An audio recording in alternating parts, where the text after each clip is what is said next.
왓칭 TV. 제니퍼 로렌스는 1990년 8월 15일생 미국의 훌륭한 배우라고 생각한다. 만 14살 때 뉴욕을 방문해 우연히 광고와 영화 배역을 맡은 이후 본격적으로 배우의 길을 걷기로 결심했다고 한다.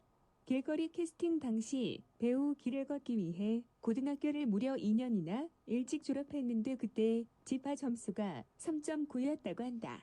학창 시절에 반해서 모스키토커티브를 뒀는데 두 오빠들에게 꽤나 괴롭힘 당하며 자란 것 같다.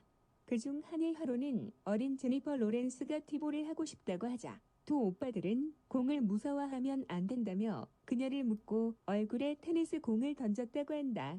지금은 서로 많이 도와준다고 하는데 그래도 가끔은 투닥투닥 하는지 제니퍼 로렌스가 골든 글러브상을 받았을 때에도 제니퍼 로렌스를 때리고 그 상을 뺏어갔다고 한다. 2005년 티네이저 대상의 MTV 리얼리티 TV 시리즈 마이 슈퍼 스위트 16의 프로모 영상에 등장하면서 본격적으로 엔터테인먼트 활동을 시작하게 되었다. 쇼 이름이 16으로 끝나서 착각하기 쉽지만 당시만 14살이었다. 2006년부터 컴퍼니 타운, 멍크, 콜드케이스 등의 TV 영화 드라마의 작은 역할들로 등장했는데 특히 명탐정 뭉크에서는 농구팀의 깨방정 마스코트로 깨알같이 등장해 웃음을 준다. 2008년 영화 가든 파티, 욕망의 돼지, 포커하우스 세 작품에 출연했다. 당시 18살밖에 되지 않는 시기임에도 연기로 호평을 받았다.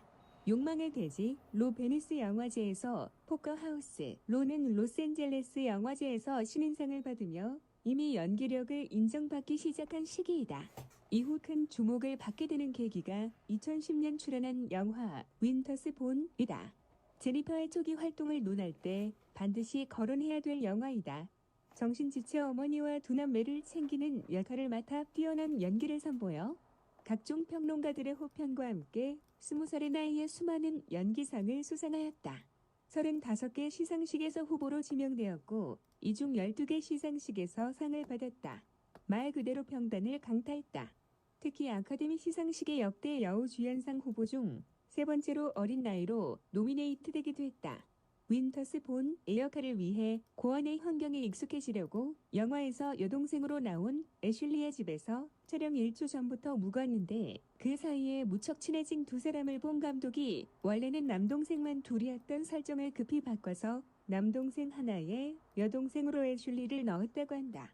그동안 무겁고 마이너한 영화에 주로 출연한 제니퍼는 좀 더 대중적인 영화에 출연하기로 했다. 이전 작품이 배우 제니퍼를 만들어줬다면 엑스맨과 헝거게임 시리즈는 할리우드 스타 제니퍼를 만들어주었다. 이 영화 시리즈를 통해 세계적 주목을 받는 스타로 단숨에 올라섰다. 2011년 엑스맨 퍼스트 클래스의 미스틱 역으로 출연하였는데 역할의 특성상 특수 분장을 해야 했다. 7시간 동안 서서 분장을 받거나 분장 때문에 피부에 두드러기가 나는 등 굉장히 고생 플러스 중노동을 많이 해서 속편 촬영을 매우 걱정했다는 호문이 있다. 헝거게임 원작 소설은 미국에서 큰 인기를 끌었기 때문에 어떤 배우가 주연을 맡을지는 초미의 관심사였다. 당시에는 없던 여배우, 원탑 블록버스터 영화를 누가 이끌고 갈까라는 면도 한몫했다. 제니퍼는 헝거게임 제의를 받았을 때 그 시리즈의 팬이었지만 영화의 스케일 때문에 사흘 동안 주저했다고 한다. 이후 금발인 머리를 어둡게 염색하고 기어오르기, 달리기, 전투기술, 활쏘기, 파쿠르, 요가 등을 연마했다고 한다. 2012년 3월 개봉한 헝거게임 파넴의 불꽃은 첫 주 미국에서만 1억 5,250만 달러의 오프닝 스코어를 세우며 초대박을 터뜨렸다. 최종 수익 6억 9,440만 달러를 기록하며 엄청난 성공을 거뒀다. 연기력에 대해서 태클을 거는 사람은 거의 없다. 오히려 동세대 중에서도 압도적인 연기력을 지녔으며 오스카와 골든 글로브를 재직된 아들 듯 한 것이 이를 반증을 해준다. 세세한 감정 연기도 잘하지만 토끼는 스크린을 압도하면서 불같은 에너지를 분출하는 연기들이다. 헝거게임, 실버라이닝 플레이북, 아메리칸 허슬에서 이러한 연기력들이 돋보이는데 화면을 장악하는 분노 연기들이 압권이다. 아메리칸 허슬에서는 이름을 대면 누구나 알만한 쟁쟁한 선배 배우들이 많이 출연하지만 스크린 장악력에서 제니퍼는 한순간도 뒤처지지 않았다. 오히려 그들을 휘어잡고 제일 인상 깊은 배우였다고 말하는 사람도 있을 정도였다. 본인도 이러한 자신의 장점을 잘 아는지 존재감이 빛나는 강렬한 웜탑 영화들로 필모그래피가 채워지고 있다. 탑스타로 올라선 이후 선택한 조이, 레드 스페로, 마더 모두 제니퍼에 의해 만들어진 원탑 영화들로 강렬한 연기력이 돋보인다. 출연작들을 보면 알겠지만 헝거게임 이전에는 주로 인디 영화나 대중성이 살짝 떨어지는 영화에 출연하는 취향을 가졌었다. 헝거게임의 캐스팅 제의를 고민했던 이유 중 하나도 헝거게임의 원작이 워낙 인기 있는 소설이기 때문에 영화화 이후엔 사생활이 사라질 것에 대한 걱정이었다고. 결국 헝거게임으로 엄청난 인기와 이목을 받게 되긴 했지만 사기적으로 실버라이닝 플레이북 등을 선택한 걸 보면 여전히 영화에 잠재된 대중성보다는 같이 작업할 감독, 시나리오, 배역 등이 얼마나 와닿는지를 더 중시하는 듯하다. 얼굴만 보면 약간 포동포동한 편이나 175cm의 시원시원한 기럭지에 체격이 있는 탄탄한 몸매다.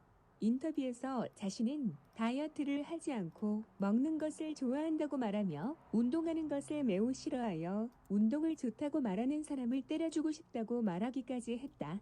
헝거게임 원작에서 캣니스는 작고 마른 편인데 건강한 제니퍼 로렌스가 캐스팅되어서인지 몸매나 다이어트에 관한 질문을 상당히 많이 받는 편이다. 그러한 점들에 대해서는 어린 여자아이들이 캣니스처럼 되고 싶으니까 저녁을 굶어야지 이런 식이 되는 것을 원치 않아요. 라고 대답한 적 있다. 취미는 페인트질, 뜨개질, 서핑, 기타 치기 등이라고 한다. 의외로 운동을 싫어하는 듯하다. 엠마 스톤하고 아벨과는 절친 사유라고 한다. 제니퍼 로렌스는 1990년 8월 15일생 미국의 훌륭한 배우라고 생각한다. 만 14살 때 뉴욕을 방문해 우연히 광고와 영화 배역을 맡은 이후 본격적으로 배우의 길을 걷기로 결심했다고 한다. 길거리 캐스팅 당시 배우 길을 걷기 위해 고등학교를 무려 2년이나 일찍 졸업했는데 그때 지파 점수가 3.9였다고 한다. 학창 시절에 반해서 모스키토 커티브를 뒀는데 두 오빠들에게 꽤나 괴롭힘 당하며 자란 것 같다. 그중 한 일 하루는 어린 제니퍼 로렌스가 티볼을 하고 싶다고 하자 두 오빠들은 공을 무서워하면 안 된다며 그녀를 묶고 얼굴에 테니스 공을 던졌다고 한다. 지금은 서로 많이 도와준다고 하는데 그래도 가끔은 투닥투닥 하는지 제니퍼 로렌스가 골든 글러브상을 받았을 때에도 제니퍼 로렌스를 때리고 그 상을 뺏어갔다고 한다. 왓칭 TV